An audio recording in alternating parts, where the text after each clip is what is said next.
नमस्कार मित्रांनो, लग्नानंतर होईलच प्रेमी या मालिकेच्या पुढच्या भागामध्ये आता ही रम्या काव्याला म्हणत असते की आग आणि पाणी या दोघांबरोबर आता माणसाने कधीही खेळू नये. आता रम्या जे काही बोलते ते काव्याला काही कळत नसतं.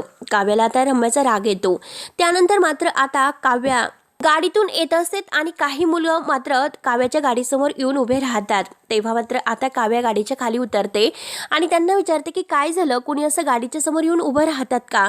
तेव्हा आता त्यातील एक मुलगा म्हणतो की आता मात्र याचा गुडघा फुटलेला आहे, आम्हाला काही मदत मिळेल का आणि प्लीज आम्हाला पुढच्या त्या गल्लीपर्यंत सोडतान का. तेव्हा आता पार्थ म्हणतो की चल काव्या तू गाडी चालव. तेव्हा आता ते मुलं म्हणतात की नको नको, बायकांना सगळं काही काम जमत असतं परंतु गाडी चालवायला काही जमत नसते. तेव्हा आता काव्या म्हणते की ही काव्या देशमुख गाडी चालवणार म्हणजे काल चालवणार आणि तुम्ही सगळ्यांनी गाडीमध्ये बसायचं. तेव्हा आता सगळेजण गाडीमध्ये बसतात आणि काव्या मात्र आता गाडी चालवायला बसते. ते मुलं सगळेजण आता काव्याच्या सोबत गाडीत बसलेले आहेत. तेव्हा आता काव्या ही गाडी सुरू करते, स्टार्ट करते आणि आता पार्थ सगळ्या मुलांच्या सोबत एका आवाजात म्हणतो की गणपती बाप्पा मोरया.